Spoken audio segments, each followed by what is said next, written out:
the Robertson family. Life can change in an instant, whether it's due to a strange allergy, a lightning strike, or a simple fall. This is the Robertson family, and they experienced this firsthand on what began as a fun sailing adventure that turned into a fight for survival.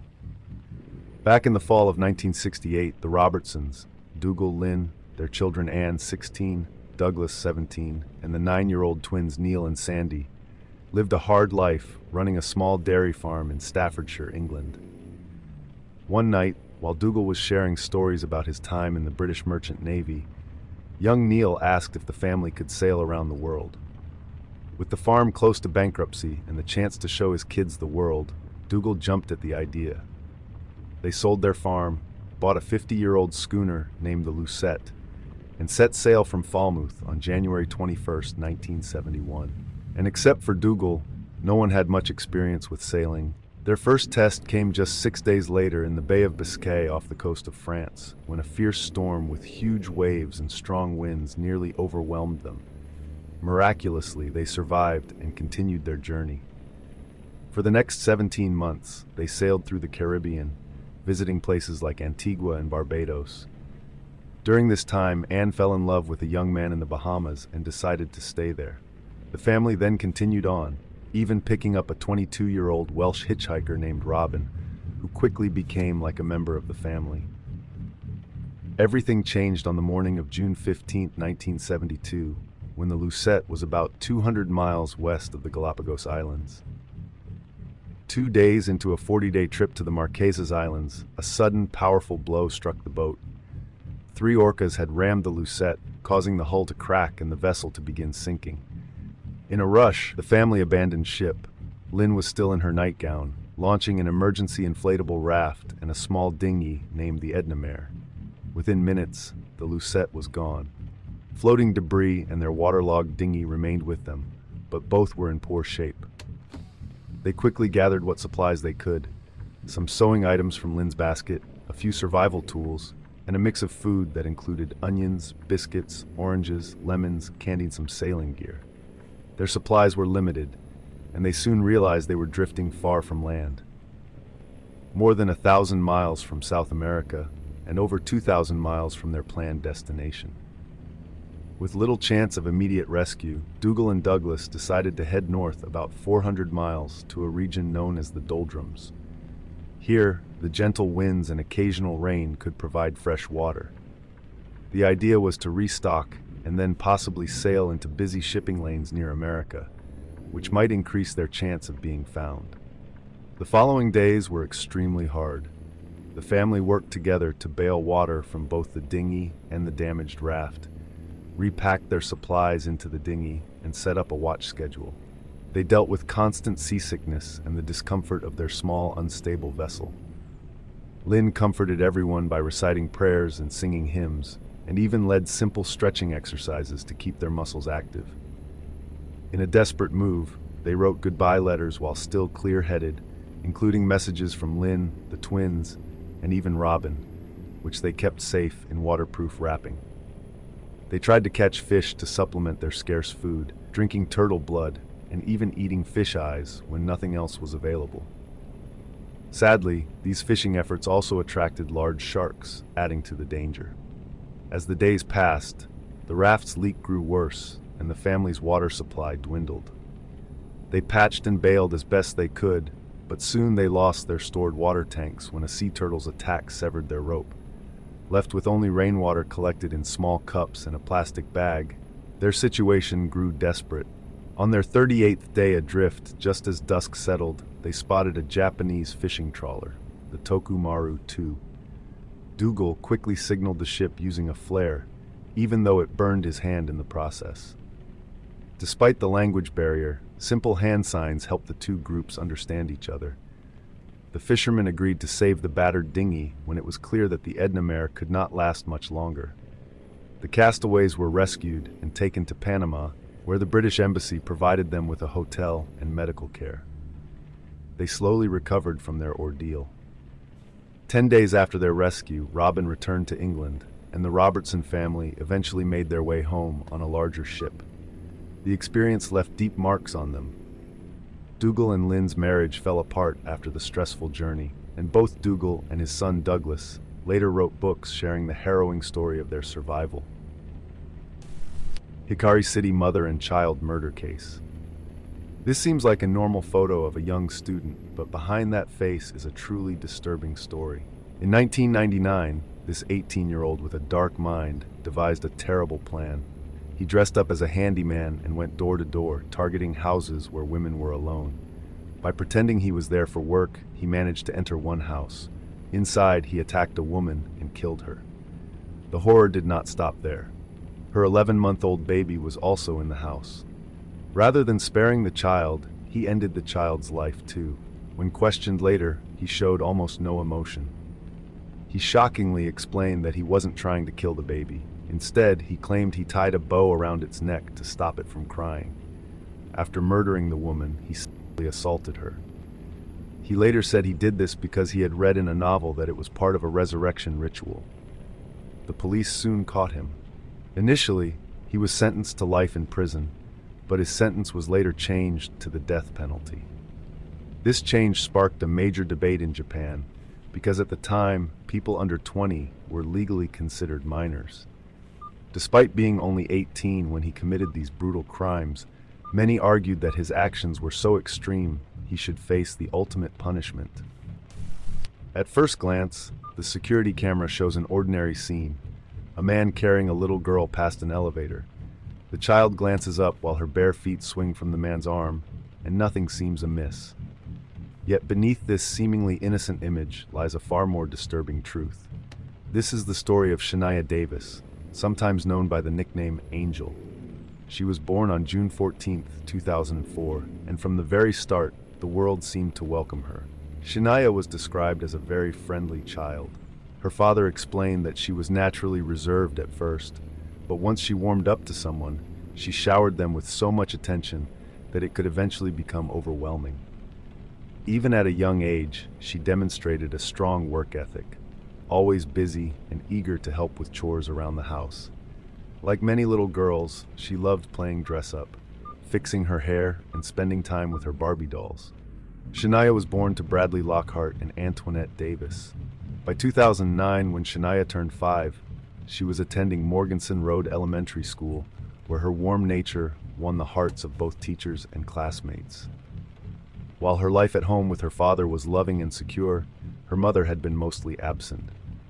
However, by 2009, it appeared that Antoinette was trying to change her life. Bradley, hoping for a positive transformation, allowed Shaniya to spend time with her mother as well. For a period, Shaniya split her time between her father's home and her mother's. During visits to her father's house, which had a new wife, there were even concerns. His wife testified that Shaniya sometimes had marks on her skin, cigarette burns, that suggested possible abuse. Despite these worrying signs, the visits to her mother's house continued. Then, on November 10, 2009, everything changed. Early that morning at 6:52 a.m., Antoinette called 911 in a state of panic. She reported that she had woken up and discovered her daughter was missing. In the emergency call, she described Shaniya's appearance, including her clothing, a blue shirt with designs, and noted details like her white underwear with a distinctive pattern. The caller mentioned that all doors were secure, yet somehow Shaniya had vanished. The disappearance set off an immediate and intensive search. An Amber Alert was issued, and soon a breakthrough came when a hotel employee reported that, the day before, she had seen a younger woman accompanied by a man. The employee recalled that the man, who appeared to be on a long drive, had rented a hotel room with the woman, claiming he needed a rest stop on his way to drop her off. Surveillance footage from the hotel confirmed that a man had been seen carrying a child who matched Shaniya's description. Authorities quickly identified the man as Mario McNeil, a name not unfamiliar to the family, as he had previously dated Antoinette's sister. When police brought him in for questioning, Mario insisted he was innocent. He admitted that he had taken Shaniya to the hotel, and even claimed he had dropped her off, but he did not know where she was afterward. With mounting pressure, police turned their attention to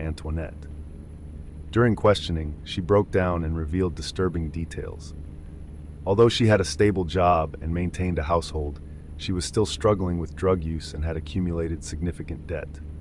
Her debt was owed to Mario McNeil. One day, when Mario visited looking to collect what he was owed, he became aggressive. Unable to pay him back, Mario demanded that Antoinette either settle her debt with money or provide something in exchange. In a horrifying decision, instead of risking herself, Antoinette handed over her 5-year-old daughter to him, allowing Mario to take Shaniya to a hotel. After this revelation, both Antoinette and Mario were taken into custody. Mario continued to claim that he was not directly responsible for Shaniya's disappearance, repeating that he had dropped her off without knowing where she went next. Meanwhile, authorities were given a location by Mario, albeit an uncertain one. Acting on this tip, search teams scoured the area along Shaniya Road and near Highway 87 on the Lee-Harnett County line. It wasn't long before they located Shaniya's body. An autopsy confirmed that she had been assaulted and smothered. For Bradley Lockhart, Shaniya's father, the loss was a devastating echo of past tragedy. 11 years earlier, his ex-wife, Vicky Sue Lockhart, had been murdered during a violent home invasion. Back then, intruders had entered the home, bound and gagged 5 adults, and after robbing the house, they shot them multiple times, taking the lives of Vicky Sue, her sister Chanel Coleman, and another man named David Lee Epps.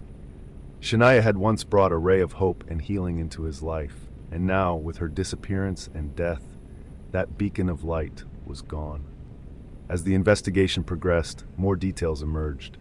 Mario McNeil's legal team attempted to portray his disclosures as acts of transparency, claiming that he only revealed the location of Shaniya's body to help the investigation.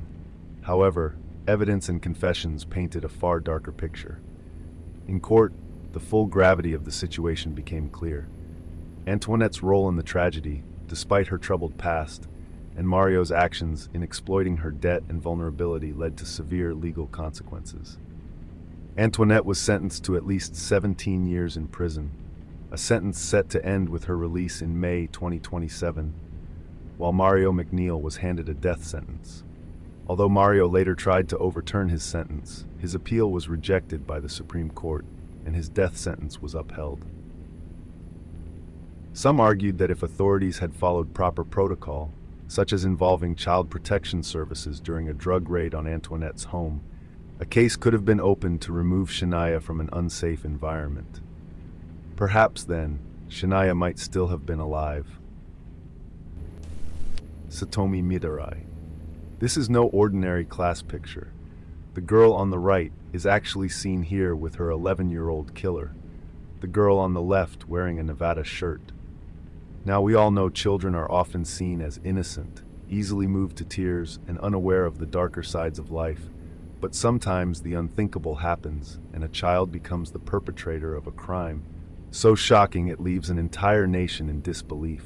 Today we turn our attention to Japan and the tragic case of Satomi Mitarai, more commonly known as the Nevada Tan murder. On June 1, 2004, during a regular lunch break at Okubo Elementary School, a teacher noticed that 2 of her students were missing. Initially, she assumed they might have gone to the restroom together or were eating elsewhere, and dismissed the concern. However, her worries escalated when one of the missing students, Natsumi Tsuji, returned to class carrying a box of blood-stained cut-up clothing. Concerned for Natsumi's safety, the teacher checked her for injuries and asked if she was hurt. To everyone's shock, Natsumi admitted the blood wasn't hers. She had done something terrible. Alarmed, the staff began searching for the other missing student, Satomi Mitarai. Their worst fears were confirmed when they found Satomi's lifeless body in a pool of blood near the entrance of an empty classroom on the 3rd floor. Chaos erupted as the school staff called the police and notified the students' parents. When emergency services arrived, Satomi's father, Kyoji Mitarai, struggled to comprehend the brutal reality of his daughter's death. He recalled that Satomi had never had conflicts with her classmates and had always seemed to get along with everyone. Katsuyoshi Tominaga from the Sasebo Central Fire Department reported that Satomi had suffered multiple deep slashes on her wrists and neck, with one gash on her throat measuring nearly 4 inches long. She had died from massive blood loss. The police then escorted a remorseful Natsumi to the station. She cried and apologized, appearing as any distressed child might. But the question remained, why had she done it? Natsumi soon revealed the motive behind her horrifying act. She and Satomi had been friends, sharing interests in basketball and browsing the internet. But on May 27, 2004, Natsumi discovered that Satomi had been talking badly about her to their other classmates, calling her names like fatty. At first, Natsumi tried to ignore the insults, but Satomi continued mocking her. Over the next few days, Natsumi considered harming Satomi. She debated different methods, using an ice pick, a box cutter, or even strangulation. But each time she saw Satomi at school, she hesitated. However, on the night of May 28th, Satomi once again insulted her. This time, Natsumi saw the offensive message online before it was deleted. Furious, she responded with a chilling threat she would kill her. Satomi, seemingly unfazed, did not take the warning seriously. But for Natsumi, this was the final straw. On June 1st, during their lunch break, Natsumi lured Satomi into an empty classroom. According to her confession to the school counselor, she closed the curtains to darken the room. She attempted to cover Satomi's eyes, but failed.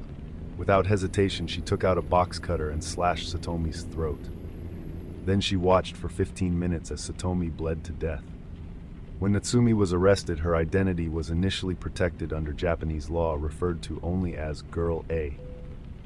However, the case became widely known as the Nevada Ton murder after a class photo surfaced online, showing Natsumi wearing a sweater with the word Nevada on it. Internet users attached the affectionate suffix "tan" to her name, turning her into an unsettling online figure. Investigators delved into Natsumi's background to understand what had driven her to commit such a gruesome act. They discovered that she had a deep interest in horror movies, books, and dark internet forums. She was a fan of the controversial novel and movie Battle Royale, and often consumed related fan fiction. Reports even suggested that she had visited the infamous Red Room website, an urban legend about a cursed webpage linked to violent deaths. Further investigation revealed that Natsumi's anger wasn't just directed at Satomi, but at her entire class, whom she believed had been bullying her. On her personal website, she expressed contempt for her classmates, even writing an internal dialogue where she debated whether taking a life was justifiable. A forensic psychologist evaluated Natsumi and found no signs of severe psychological distress. While the public speculated she was a hikikomori, a socially withdrawn individual, there was no evidence to support this. Some sources suggested that she was diagnosed with Asperger's syndrome, a condition affecting social interactions and communication. However, there was no official confirmation. The head of the Sasebo Children's Counseling Center noted how normal Natsumi appeared. She had not suffered abuse at home and did not seem like a troubled child. This made it all the more unsettling. How could an ordinary girl commit such a crime? Her defense team argued that she was heavily influenced by the violent media she consumed, warning parents to be mindful of their children's exposure to such content. However, this did not absolve her of responsibility.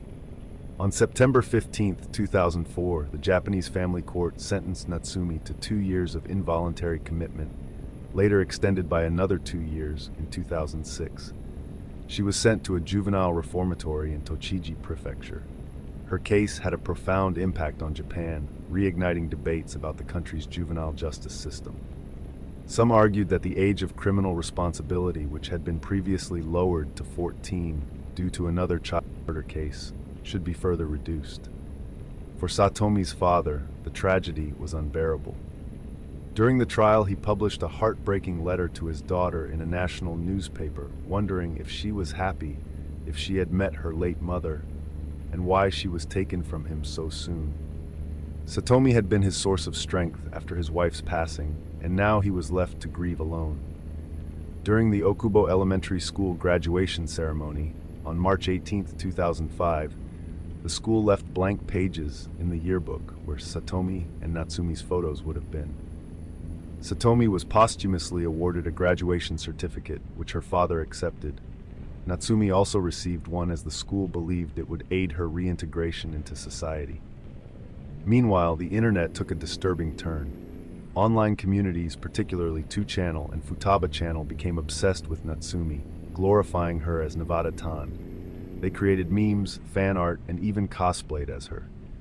In June 2005, a mass cosplay event featured people dressed as Nevada-tan, and the Nevada University hoodie became a top-selling item. The murder was treated like an internet horror story, similar to a creepypasta. Even when authorities tried to remove the content, it kept resurfacing. An eerie song titled Cutie Nevada was even released, adding to the unsettling online phenomenon. As of today, Natsumi Tsuji has been released and granted a new identity, allowing her to live in anonymity. Her family moved to an undisclosed location in Japan. While some believe Satomi's bullying played a role in her fate, nothing justifies such a violent end. Juvenile crime rates in the Asia-Pacific region have risen over the years, with offenses ranging from drug-related activities to severe bullying. Factors like socioeconomic status, media influence, and parental upbringing all play a role. One question remains: do some children feel protected by their age when committing crimes? Juvenile facilities prioritize rehabilitation over punishment, which might feel more like a school detention than a prison sentence. At first glance, this CCTV clip looks ordinary. A mother holding hands with her 3-year-old son while her boyfriend walks ahead with his hands in his pockets during a shopping trip. But this video soon turned out to be a crucial piece of evidence in a case that shocked everyone. This is the story of Alfie. Alfie Lamb was born on May 13, 2014 in Gillingham, Kent, England, to his mother Adrian and his father Richard Lamb. From the start, Alfie was a joyful and active child. His mother affectionately nicknamed him My Little Tarzan and Little Noodle. He adored playing with toy minions and cars, and his favorite television program was Mr. Tumble. Alfie also loved outings to the park, especially when his grandmother brought her dog along. Adrian, Alfie's mother, had left home at a very young age due to the troubles caused by her addict parents and her father's violent tendencies. She left when she was only 15 and lived in a hostel for a while before returning to live with her own mother at 17. While living with her mother in 2013 at the age of 20, Adrian became pregnant after a one-night stand. Initially uncertain about who Alfie's father was, she eventually approached the man she thought it might be, only to be rejected because he was not interested in being involved with a child. This man would go on to see Alfie only twice in his life. Around the time Adrian was about 6 weeks pregnant, she met Richard Lamb, a man 15 years her senior. They soon started dating, moved in together, and Richard was there when Alfie was born, later raising him as his own and giving him his surname. Unfortunately, Adrian later described Richard as being much like her own parents, battling with drug and alcohol problems and frequently becoming violent toward her. In 2015, the couple separated. Richard moved out of their shared home, only to later return and deliberately set the property on fire. He was eventually imprisoned for 3 years for that act, though neither Adrian nor Alfie was inside at the time of the fire. Following this incident, Adrian moved to Blackpool for a fresh start and lived with her mother, Janice. However, it wasn't long before Janice noticed that Adrian was beginning to neglect Alfie. Janice recalled how both she and Alfie would often be left sitting in pajamas until late in the afternoon. The toddler was frequently confined to a bouncer and left in front of the television. Adrian, meanwhile, was constantly preoccupied with her social media, checking Facebook instead of tending to her son's needs. In the past, when Alfie was an infant, Adrian had been extremely protective and would never leave him unattended, but as he grew older and more active, her attention dwindled. She even started feeding him mostly junk food. In 2016, Adrian began a new relationship with a man named Stephen Wotton, who was the adopted son of former tour minister Nigel Wotton. Stephen worked in a nightclub and was known for being arrogant, selfish, and jealous. By early 2018, Alfie, his mother, and Stephen were living together in a flat, along with another person named Sen. On February 1st, 2018, a shopping trip took place in South London. The group, consisting of Alfie, Adrian, Stephen, 19-year-old Emily Williams, 22-year-old Marcus Lamb, Alfie's cousin, and another young child, traveled in Stephen's Audi. Despite having car seats available, Stephen had removed them, opting instead to have the children sit on the vehicle floor. Since his Audi Sport Coupe only had 4 seats and there were 6 people, he decided that placing the children on the floor near his passenger area was the only option. During the trip, young Alfie ran around trying to keep up with the group. Naturally, after such an energetic chase, his little legs grew tired and he became irritable. When they returned to the car, Alfie and the other child were forced to sit on the floor near where his mother was seated. After Stephen adjusted his electric seat backward to make room for himself, Alfie, who was sitting by Adrian's feet, began to show discomfort. The tight space pressed against him, and he started crying out for his mother. Adrian responded by telling Stephen to move his seat forward, which he did momentarily, but Alfie's distress continued. The crying, instead of eliciting help, annoyed Stephen. He yelled at the toddler, causing Alfie to jump and cry even louder. Stephen then claimed he wouldn't be ordered around by a 3-year-old, and he pushed his seat back again. This time, Alfie cried even more intensely and even made choking noises, yet Adrian told him to shut up. After Alfie finally quieted, Stephen readjusted his seat once more. Adrian initially thought that Alfie might have fallen asleep, but upon returning home, she realized that he was completely limp. At first, they assumed he might have been playing around, as Alfie had previously gone floppy when he didn't get his way. However, he was also unusually pale. Adrian's desperate attempts to rouse him failed, and emergency services were called. When paramedics arrived, they immediately began checking for signs of breathing. Despite efforts to revive him, it was clear that little Alfie was unresponsive. He was rushed to St. Thomas's Hospital, where a machine kept him alive temporarily, but his injuries were too severe. 3 days later, on February 4th, Alfie was taken off life support and pronounced dead.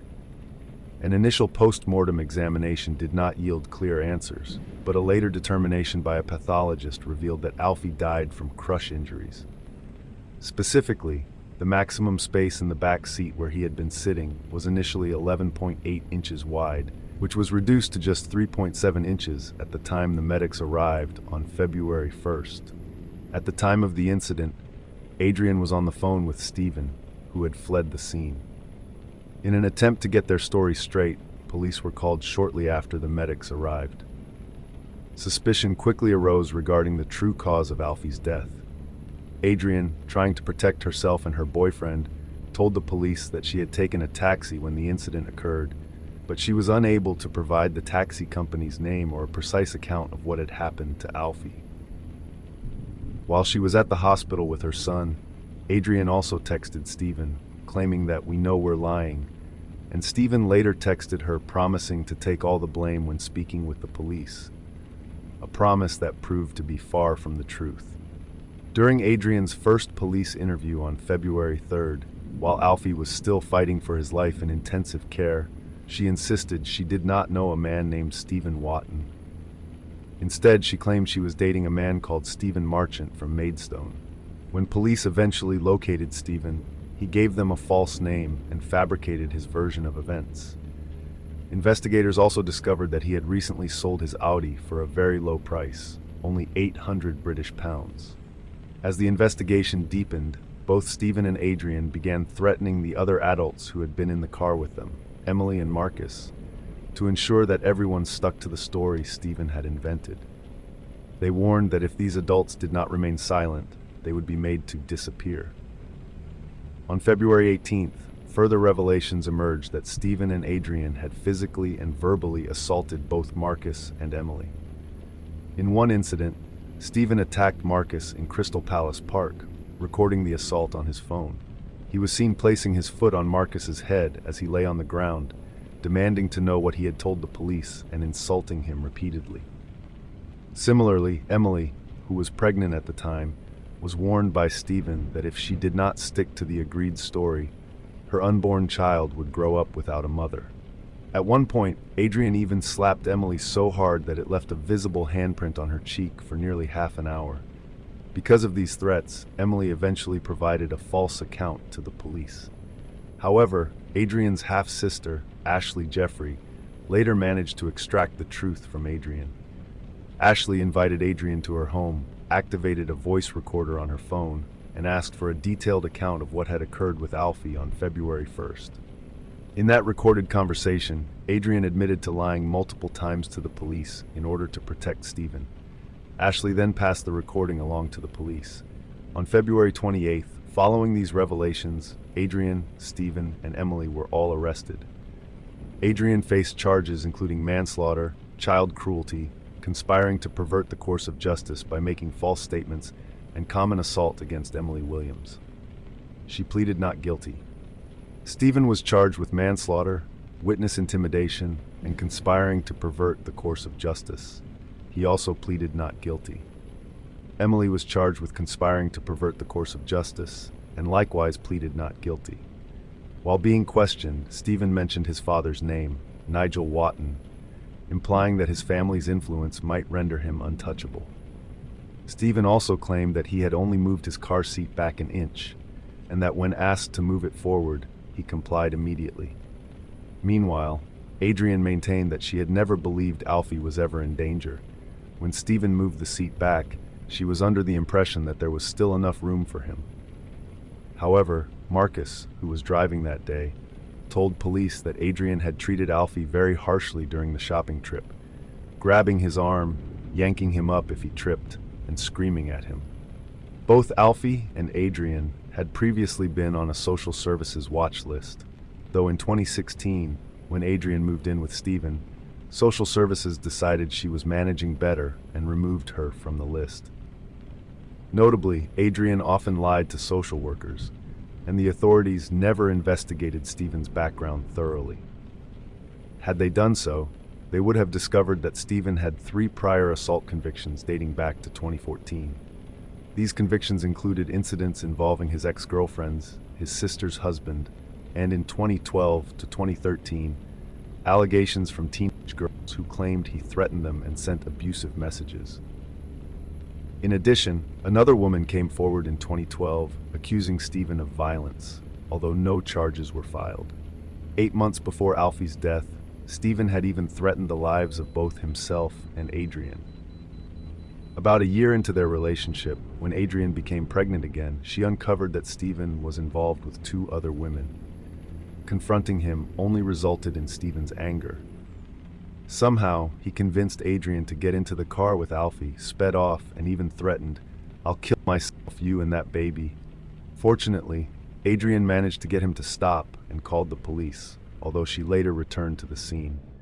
Stephen was also notorious for controlling Adrian. He never gave her a key to the flat they shared, claiming that after their recent move, only one key was provided by the landlord.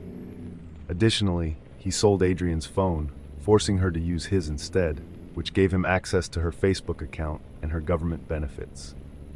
Funds that then went directly into his bank account. This further isolated Adrian from friends and family, as Stephen disapproved of her social interactions. He even controlled other people living in the flat by denying them keys.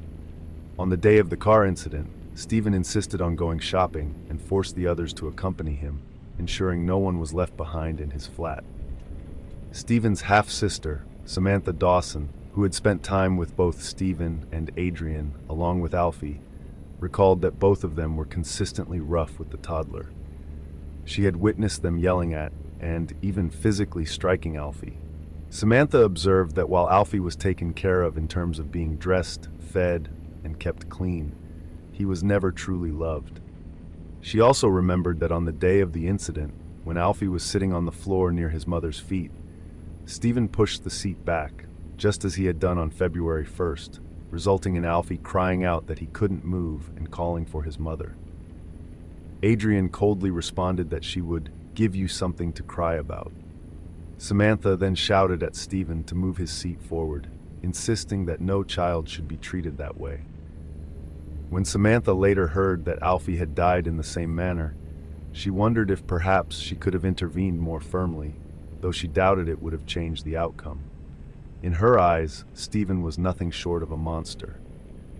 By February 2019, both Adrian and Stephen went to trial. The prosecution argued that both played a role in Alfie's death, with Adrian having fundamentally failed her son by putting him in an unsafe situation in the car. The The prosecutor stated that all she needed to do was pick him up properly, and because she did not, he died. Adrian's defense insisted that Alfie had always been a happy child, and that there had never been any significant concerns of abuse or neglect. They maintained that Adrian was deeply remorseful for what had, or rather, had not, been done on that day.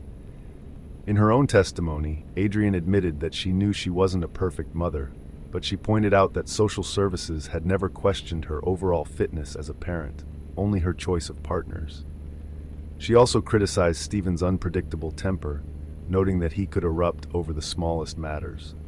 Text messages and overheard conversations presented in court revealed that both Adrian and Stephen frequently used harsh language about the toddler, referring to him with cruel nicknames such as Little Fatty. The prosecution argued that both played a role in Alfie's death. Before the trial, Adrian had even written letters to Stephen, in which she expressed love for him and for their little boy, referring to him as our little munchkin, who would always be proud of him and protect him. In one part of a letter, she wrote that she did not want to lose him, declaring that the bond they shared was amazing, even when Alfie was in intensive care. Yet, it became increasingly clear that Adrian's priority was being with Stephen, rather than safeguarding her own child's life. Meanwhile, Stephen was busy texting multiple women, 4 in all, with plans to meet some of them later that evening. Despite his insistence that he was in a state of panic and genuinely concerned for Alfie, he continued to deny having deliberately moved his seat back after becoming frustrated. Stephen's defense maintained that his adjustment of the seat was minimal, no more than an inch, and that when requested to move it forward, he complied immediately. They argued that any injuries sustained by Alfie were actually due to Adrian's handling of him, even claiming that on that day she had slapped him several times when he pinched her.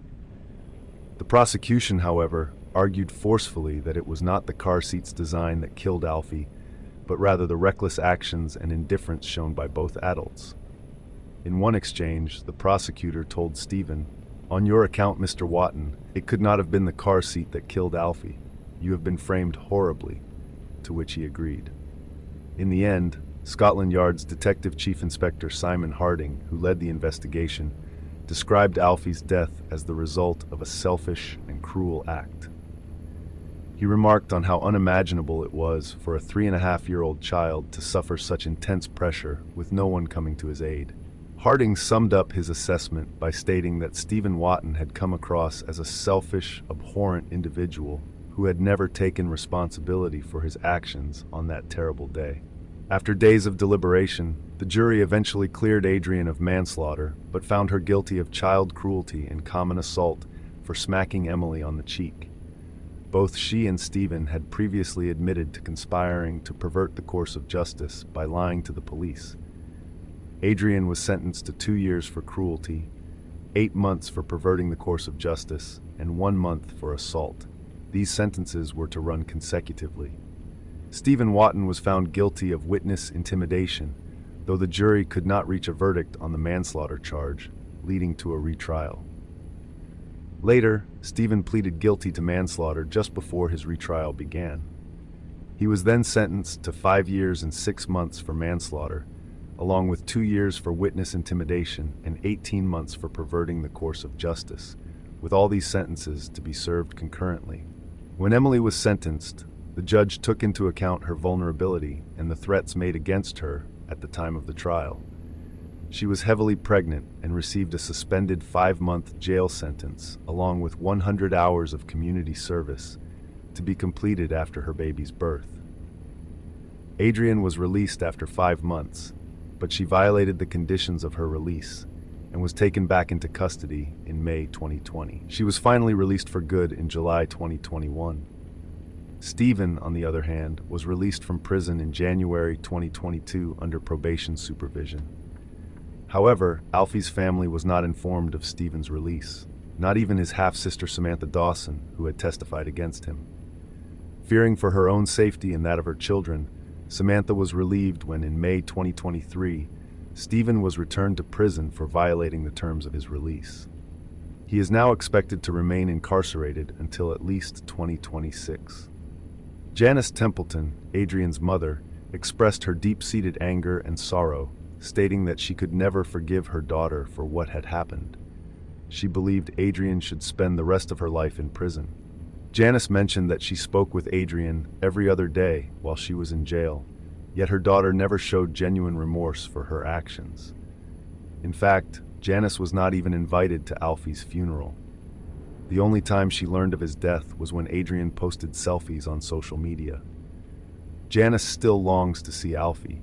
She imagines setting out his favorite tea and wishing he were there to greet her, crying out for him with a desperate need to say goodbye.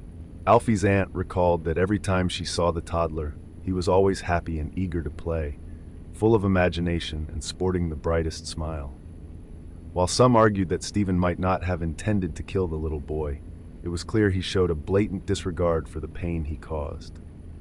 Many feel that the sentence handed to him was too lenient for his actions, especially after the additional threats and assaults on others that followed. There is lingering anger and disbelief that anyone could leave a child in such a dangerous situation and then help cover up the truth too. John Lawson House Mannequins. For many years, both travelers and locals were drawn to a strange sight in the small village of New Hamburg, New York, a house with a porch filled with mannequins. Unlike ordinary mannequins seen in shop windows, these figures were arranged in eerie poses, dressed in old-fashioned clothes with wigs and scarves. Early photographs from the 2000s showed them sitting as if in quiet conversation or standing motionless while staring out onto the street. What made the pictures even creepier was that the mannequins seemed to change their positions day by day, even though no one ever saw them move. In some photos, they were even holding small objects like books, flowers, or teacups. Some images showed the mannequins always facing the nearby railroad tracks, which led people to wonder if they were connected to an 1871 train accident that killed 22 people. In other photos, they seemed to be watching the road, with their positions shifting slightly over time and their outfits changing from one picture to the next. Although many passersby snapped these photos, no one ever captured the moment when the mannequins were moved. Even the people who lived in the house never seemed to notice the strange figures on their porch. Then, in 2016, the mannequins vanished. The last images only showed an empty porch without the shifting figures or vintage dresses fluttering in the breeze. Just an old house with its greatest mystery suddenly gone. Tsukui Yamayuri Care Facility. This is the Tsukui Yamayuri Care Facility in Sagamihara, Kanagawa Prefecture, Japan. Situated on a 30,000 square meter area of woodland near the bank of the Sagami River, this residential care center, established by the local government and managed by the social welfare organization Kanagawa Kyoto-kai, housed residents aged between 19 and 75, all with intellectual disabilities, and many with physical disabilities as well. But what took place in this normal-looking care facility on July 26, 2016, is marked as one of the worst mass killings in Japan's recent history. The way society treats people with disabilities, whether physical or mental, reflects its values and ethics.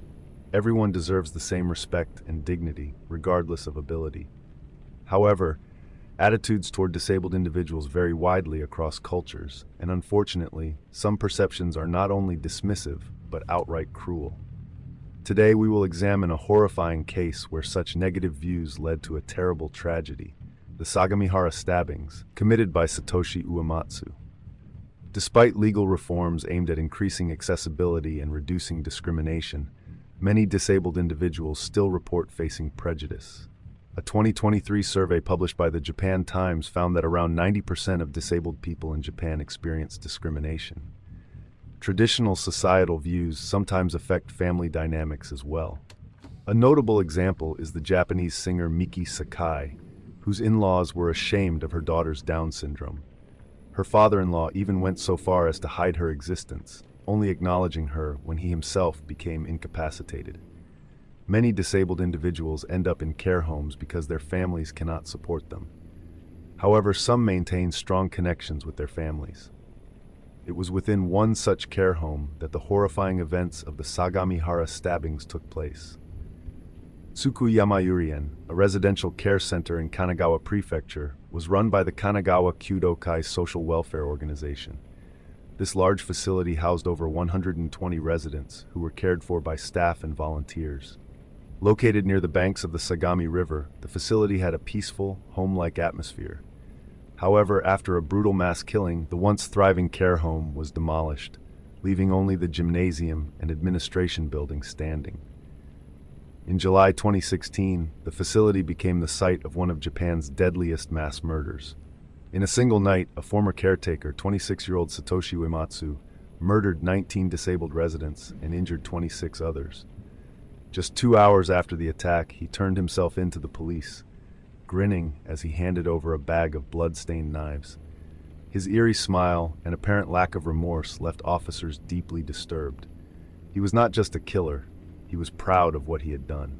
Satoshi Uematsu was born in January 1990 near Tokyo to an artistic family. His mother was a cartoonist, and his father was an elementary school art teacher. The family moved to Sagamihara when Satoshi was 1 year old and settled there permanently. During his early school years, he was popular among his peers, known for his humor and charm. However, Satoshi changed dramatically during high school. Once seen as well-mannered, he began engaging in reckless behavior, including theft and property damage. He also started drinking at a young age, which worsened his erratic actions. Despite these issues, he was accepted into university, where he developed an interest in tattoos, something still heavily stigmatized in Japan due to its association with the Yakuza. Unbothered by societal norms, he covered his chest and arms in tattoos, dreaming of becoming a tattoo artist. However, that ambition never came to fruition. In 2012, Satoshi took a part-time job as a caregiver at Tsukuyamayurien. Surprisingly, he initially performed well, despite a past incident in 2007 where he allegedly shoved a wheelchair-bound resident. It's unclear if this event was ever formally documented or if he faced any consequences. Despite this history, Satoshi was promoted to a full-time position in April 2013.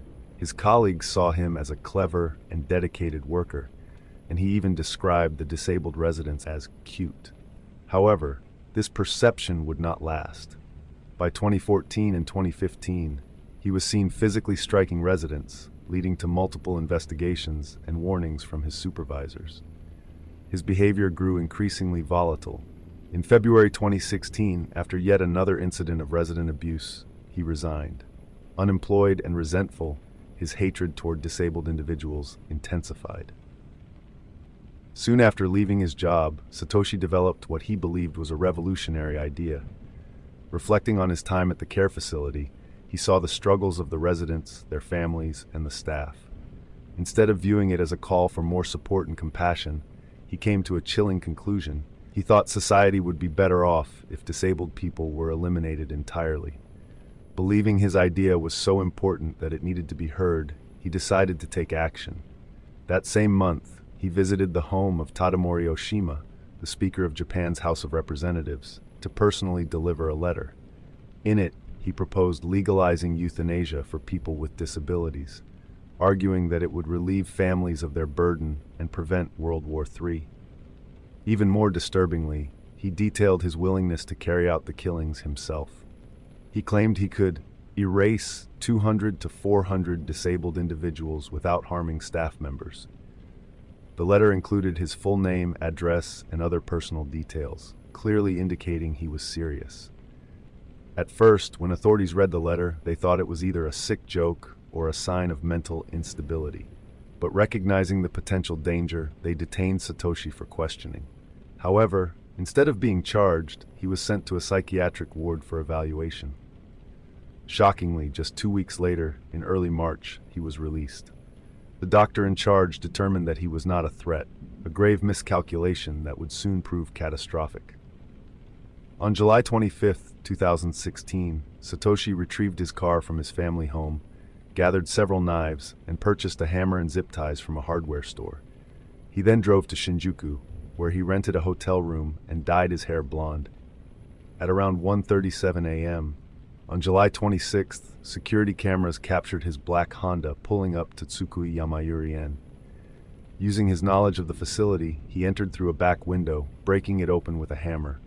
He immediately overpowered an on-duty staff member, binding and gagging them before stealing the master key. With unrestricted access, Satoshi moved through the facility methodically, stabbing sleeping residents in the neck, one by one. By the time he was finished, 19 people, aged 18 to 70, were dead, and 26 others were wounded, 13 of them critically. After his rampage, Satoshi posted on Twitter about world peace before calmly driving away. It wasn't long before police arrived, responding to the horrifying scene. At least 29 ambulances were dispatched, and devastated neighbors watched as victims were carried away to 6 different hospitals. Families of the victims were left in utter shock and grief. Following his arrest, Satoshi underwent psychiatric evaluations to determine if he was legally responsible for his actions. While he was diagnosed with narcissistic personality disorder, causing him to see himself as superior and a savior, he was found mentally competent. In February 2019, he was formally charged with 19 counts of murder, 24 counts of attempted murder, and multiple other offenses. During his trial, his defense team argued that marijuana use had impaired his judgment, but Satoshi himself showed no remorse. He refused to apologize and continued expressing his belief that disabled people served no purpose in life. At one point, he even attempted to bite off his own finger as a supposed apology to the victims' families, an act that only deepened their pain. On March 16, 2020, the Yokohama District Court sentenced him to death. The judge ruled that Satoshi's crimes were not the result of a mental illness, but rather a reflection of his deeply held beliefs. Satoshi did not appeal his sentence. In April 2022, he requested a retrial but was denied in April 2023. He remains on death row at the Tokyo Detention Center. In 1975, a young Robert Cheeseman participated in a Halloween costume contest at his elementary school. On that day, someone snapped a photograph capturing the children in their costumes. Robert himself dressed as Frankenstein. For years, the image remained a faded memory until nearly 10 years later, when Robert revisited it and noticed something peculiar. As he studied the photo, he found an unusual figure lurking behind the child dressed as Johnny Appleseed. Using a magnifying glass, Robert observed unsettling details. The figure had discernible eyes, a visible hand, and even a streak of light seemingly directed toward Johnny Appleseed's neck. Disturbingly, the figure lacked legs entirely. He also noticed that a curtain in the background was perfectly undisturbed, evidence that no one was physically present in that area at the time the picture was taken. There was no recollection of any additional person being near that spot, nor any obvious explanation for why such an anomaly appeared in the photo. Robert never reached a definitive conclusion. He simply reported his observations. This is a family photo showing a happy moment with 13-year-old Tomohiro Sato, his little sister Aika, and their mother May. But the happy image hides a heartbreaking story that changed their lives forever. This is the story of Tomohiro Sato. It all started on January 15, 2012, in Hikari City, Hokkaido. It was a freezing, snowy night, but the city was still bustling. Most people were indoors, staying warm with their families. But inside the Sato household, things were far from peaceful. Neighbors later reported hearing loud shouting from the house, a boy and a woman arguing. Their voices grew louder until there was a sudden bang, followed by the sound of something breaking. The next day, local police received a report that 13-year-old Tomu Sato was missing. Tomu was a bright and well-liked boy in his community. His parents had divorced when he was just 2 years old, and he was raised by his mother, Mai, along with his younger sister, Aika. Little is known about his father or why his parents separated. Tomu was popular and admired by his friends. He once told people he wanted to become a doctor so he could take care of his mother. His academic achievements were impressive. He had passed the entrance exam for a highly competitive junior high school connected to Hokkaido University of Education. The events leading to Tomu's disappearance began on January 14, 2012, the day before he went missing. While their mother was out, Tomu and his sister got into an argument over what to watch on TV. Tomu wanted to watch Indiana Jones and the Kingdom of the Crystal Skull, while Aika wanted to watch a drama called Perfect Sun. What started as a small disagreement quickly escalated into yelling. In a fit of frustration, Tomu did something shocking. He threw his Nintendo DS against the wall, shattering it. This was significant because he had bought the DS with money he earned from helping his mother with chores. Breaking something so valuable suggested he was dealing with deeper emotions. Still angry, he punched the wall, leaving a hole in it before storming off to his room. The next day, their mother, Mai, returned home and saw the damage. She asked Tomu to clean up and apologize to his sister. While he was cleaning, she noticed the broken DS and asked him what happened. Tomu, still upset, snapped, "I bought it with my own money. I can do whatever I want with it." He ignored his mother and locked himself in his room. Mai assumed he just needed time to cool off and left him alone. But around 9:15 p.m., she heard the front door slam shut. She thought he had gone out to clear his head and would be back soon. But as time passed, she grew worried.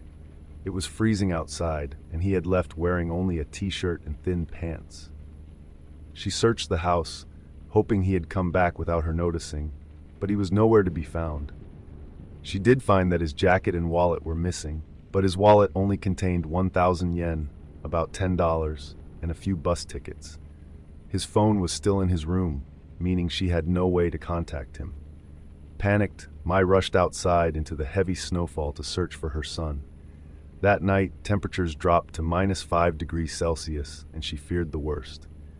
The next day, Mai reported Tomu missing, and police launched a large-scale search. Given how cold it was and how lightly he was dressed, they believed he couldn't have gone far. They checked surveillance footage and interviewed taxi drivers, but found no trace of him. It was as if he had vanished into thin air. As the snow melted, the search intensified. Helicopters scanned rivers, and search teams combed through forests and fields. Still, there was no sign of Tomu. Some people feared he had died in the cold and was buried under the snow, but no evidence supported this theory. Posters with Tomu's face were put up across the city and shared online.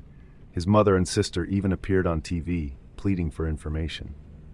Aika created a Twitter account to spread awareness, though her last post was in 2015.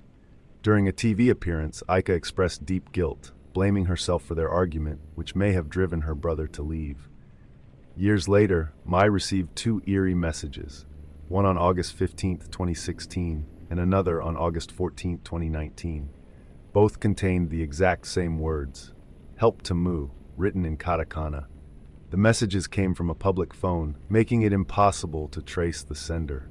Was it really Tomu, or was someone playing a cruel prank? Despite reporting the messages to police, no new leads emerged. The family also received strange phone calls from unknown numbers. When they answered, the caller remained silent before hanging up. Over the years, there have been multiple alleged sightings of Tomu. In 2015, someone claimed to have seen him working as a host in Kabukicho, Tokyo's nightlife district. Hosts entertain female clients in clubs, and this particular host reportedly had a birthmark between his eyebrows, just like Tomu. He also said he had run away from home in Asahikawa, matching Tomu's background. However, some believe this was just a coincidence. In host clubs, it's common for hosts to invent tragic backstories to gain sympathy and money. Other reports placed Tomu in Shinjuku's LGBTQ+ district, where someone resembling him was allegedly working in a host club that catered to male customers. Another sighting placed him in Ikebukuro, near a department store. Several theories have emerged over the years. Some believe Tomu left home intentionally. Though his mother claimed he had little money, he could have hidden extra cash or hitchhiked to avoid detection. Another theory is that he went to his father. Some find it odd that Tomu's father never spoke publicly about his disappearance. However, police would have investigated this early on, and no evidence linked him to the case. Some believe Tomu may have been abducted, possibly for human trafficking. His good looks could have made him a target. One theory suggests he died that night. Others think Tomu may have frozen to death, fallen into a river, or even taken his own life. His sudden outburst, destroying his DS, could have been a sign of deep emotional distress. And the final theory is that his mother was involved. Some suspect Mai might have been involved in Tomu's disappearance. Could she have harmed him in a moment of anger and hidden his body in the snow? Her appearance on a 2019 TV show sparked controversy. Many viewers criticized her for wearing heavy makeup and eyelash extensions, feeling it was inappropriate for a grieving mother. However, others defended her, noting she had a heart condition and may have worn makeup to hide her pale appearance.